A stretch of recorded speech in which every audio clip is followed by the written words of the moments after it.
কোটি টাকা ইনকাম, তার বছরে কোটি কোটি টাকা তার ইনকাম, এক মাসে ইনকাম 1 কোটি টাকা, কিন্তু দেখা যায় মাসে একটা হসপিটাল বিল পরিশোধ করতে তার চলে যায় 50 লাখ টাকা।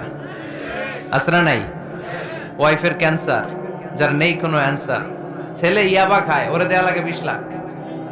বাড়ি ভাড়া, খাওয়া দাওয়া ইত্যাদি খরচ শেষে দেখা যায় মাস শেষে আরো 20 লাখ ঋণের মধ্যে পড়ে আছে না নাই? কিন্তু মাসে ইনকাম ছিল কত? 1 কোটি, কিন্তু মাস শেষে দেখা যায় 20 লক্ষ টাকা ঋণের বোঝায় চাপা পড়ে আছে। আর রিক্সাওয়ালা, ওর বেতন নাই, যা পারে ইনকাম করে প্রতিদিন, মাসে অন অ্যান অ্যাভারেজ তার ইনকাম 5,000। কয় হাজার?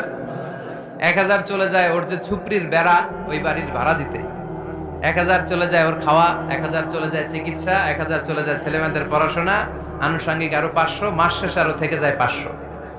সুবহানাল্লাহ কইতে পারলেন না? 1 কোটি টাকা ইনকাম করেও 20 লক্ষ টাকা ঋণের বোঝায় চাপা পড়ে আছে। আর 5,000 টাকা ইনকাম, মাস শেষে কত থাকে? 500। কারণ ওর পুরো ইনকামটাই হালাল। ওর পুরো ইনকামটা কি? আর হালালে বরকত ঢুকায় দিছে কে? হারামে কোনো বরকত আছে? আওয়াজ করে বলেন তো, গরু খাওয়া হালাল না হারাম? কুকুর খাওয়া? কুরবানিতে কি জবাই হয়? সুন্নতে খাতনার অনুষ্ঠানে, বিয়ের অনুষ্ঠানে, প্রতিদিন কসাইয়ের দোকানে, কোথাও কুকুর জবাই হয়? আচ্ছা, গরু বা গাভী বছরে বাচ্চা দেয় কয়টা? একটা। আর কুকুর দেয় কয়টা? 7টা, 10টা, 11টা। জন্ম নিয়ন্ত্রণ নাই তো, দেদারসে দিচ্ছে, ফ্যামিলি প্ল্যানিং নাই, তাই না? আচ্ছা, তো দেখেন, গরু বাচ্চা দিল কম, কুকুর বাচ্চা দিল বেশি। গরু জবাই হয় বেশি, কুকুর জবাই হয় না। গরু আমরা খাই বেশি, কুকুর খাই না। তারপরেও কসবায় গরু বেশি না কুকুর বেশি? আওয়াজ করে বলতে হবে, গরু না কুকুর? কারণ গরু খাওয়া হালাল, আর হালালে বরকত ঢুকায় দিছে কে? এজন্য দ্য ডিসিশন ইজ ইয়োরস, সিদ্ধান্ত আপনার। কই যাবেন, ডানে না বায়ে? হালালের সাথে না হারামের সাথে? হালালটা হচ্ছে পরিবেশ বান্ধব। হালালটা কি? Eco friendly. এটা পরিবেশ বান্ধব, এটা স্বাস্থ্যকর, এটা রুচিসম্মত, এটার মধ্যে কোনো ঝামেলা নাই, এটাতে কোনো ভেজাল নাই। হালালে থাকলেই লাভ, যদিও অল্প। সুবহানাল্লাহ পড়েন।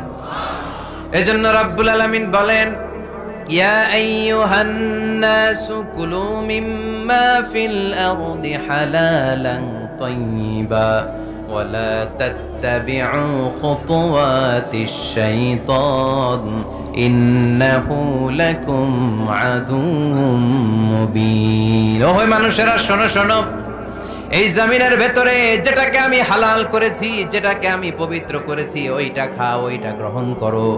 হারাম খেও না, হারাম অর্জন করো না, হারামের কাছেও যেও না। শয়তানের পদাঙ্ক অনুসরণ করো না। জেনে রেখো, শয়তান হলো তোমাদের প্রকাশ্য দুশমন। ঠিক কিনা? আদুউম মুবিন। শয়তান আমাদের প্রকাশ্য দুশমন। সে হারামকে আমাদের কাছে চাকচিক্যময় করে তুলে। সে বুঝাতে চায় হারামের মধ্যে আরাম। আসলে হারামে আরাম আছে, হালালের মধ্যে বরকত। এজন্য আমরা সবসময় হালাল অবলম্বন করব। রাজি আছেন তো? কিন্তু আমরা যদি আমাদেরকে প্রশ্ন করি, আমাদের ব্যবসায়, আমাদের চাকরিতে, আমাদের লাইফ লিডিং সিস্টেমে আমরা কি শুধু হালাল খাই? কি খাই?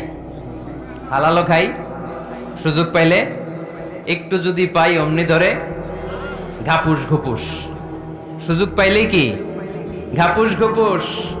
ঘাপুস ঘুপুস করা যাবে না। অনেকে আবার আছে দেখবেন, খাওয়ার ক্ষেত্রে হালাল খোঁজে। খাওয়ার ক্ষেত্রে আমি অনেক লোক দেখেছি। থাইল্যান্ডে আমি গেলাম, দেখি যে তার ব্যাপারে জানি যে সরকারি চাকরি করে, লক্ষ লক্ষ টাকা 2 হাতে কামায়, এমনি গাছেরটাও খায়, তলারটাও কুড়ায়।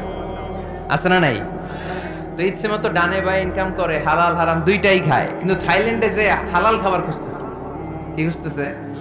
ওখানে যে জিজ্ঞেস করে যে এই দোকানে কি পর্ক আছে? পর্ক থাকলে খাবো না। পর্ক মানে হচ্ছে শুকরের চর্বি। শুকরের গোশত বা চর্বি মিশানো কোনো খাবার উনি খাবে না, কারণ এটা হারাম। আর ঘুষ যে খায়, এটা খুব হালাল। এরকম ডাকাইত আছে না নাই? তাহলে আমাদের মুসলমানদের সবচেয়ে বড় সমস্যা হচ্ছে, আমরা খাওয়ার ক্ষেত্রে হালাল খুঁজি, কিন্তু ইনকামের ক্ষেত্রে ওই জিনিসটা খুঁজি না। এরকম আছে না নাই? না। Your food should be halal, your drinks should be halal, your income should be halal, your dress up, your fashion should be halal, and your entertainment should be halal. আপনার পোশাক হতে হবে হালাল, আপনার খাদ্য হতে হবে হালাল, আপনার উপার্জন হতে হবে হালাল, আপনি যে বিনোদন করছেন এই বিনোদনটাও হতে হবে হালাল। চিল্লায় বলেন ঠিক কিনা? হালাল বিনোদন লাগবে, হালাল ড্রেস আপ লাগবে। ছেলেরা কি স্বর্ণ পড়তে পারবে? ছেলেরা কি সিল্কের জামা পড়তে পারবে? আমরা সিল্কের জামা পরি না, এটা আমাদের জন্য হারাম করেছে কে? ছেলেরা জুয়েলারি পড়তে পারবে? গলায় চেন পড়তে পারবে? হাতে ব্রেসলেট দিতে পারবে? আছে না নাই? এখানেও অনেকের আছে না নাই? দেয়া যাবে? অনেক ছেলে দেখবেন আবার কানের মধ্যে ছিদ্র করে, কসবায়, মাশাআল্লাহ এগুলা নাই। আমি বাঁচায় দেওয়ার জন্য কইলাম নাই, আবার ওরা কয় আছে। আছে আছে না, এগুলো করা যাবে? দাড়িতে চুলে কালো রং দেয়া যাবে? এটা ধোঁকাবাজি। এটা কি? মান গাশশানা ফালাইসা মিন্না। আল্লাহর হাবিব সাল্লাল্লাহু আলাইহি ওয়াসাল্লাম বললেন, the person who deceives us he is not among আস। যে আমাদেরকে ধোঁকা দেয় সে কখনো আমার উম্মত হতে পারে না। মদিনার খেজুরের বাজার ভিজিট করতে গেলেন আল্লাহর হাবিব সাল্লাল্লাহু আলাইহি ওয়াসাল্লাম, অডিট করতে গেলেন। যে খেজুরের স্তূপের ভেতরে আল্লাহর হাবিব সাল্লাল্লাহু আলাইহি ওয়াসাল্লাম হাত ঢুকায় দিলেন, ঢুকায় দিয়ে দেখলেন ভিতরে পানি, উপরে শুকনা খেজুর, ভিতরে ভিজা খেজুর। আল্লাহর হাবিব সাল্লাল্লাহু আলাইহি ওয়াসাল্লাম বললেন, ঘটনা কি? ভিজা কেন? ব্যবসায়ী বলতেছে, বৃষ্টি হয়েছিল। কি হয়েছিল?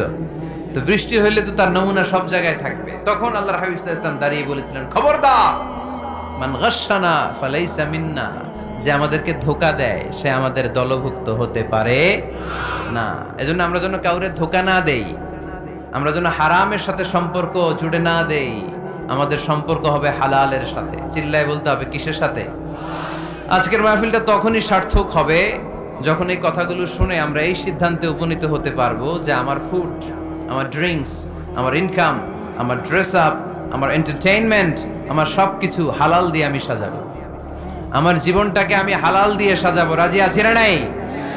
সব হালাল হইতে হবে। নারীদের ফ্যাশন, অনেক নারীরা ফ্যাশন সচেতন। খবরদার, নারীরা টাইট ফিটিং পোশাক পরতে পারবে না। পারবে?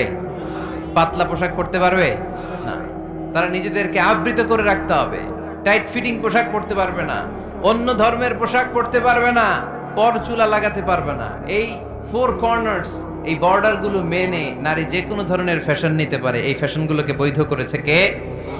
এজন্য রাব্বুল আলামিন বলেন, ইয়া আইয়ুহান নাসু কুলু মিম্মা ফিল আরদি হালালান তাইয়্যিবা ওয়া লা তাত্তাবিউ খুতুওয়াতিশ শাইতান ইন্নাহু লাকুম আদুউম মুবিন। সুবহানাল্লাহ পড়েন।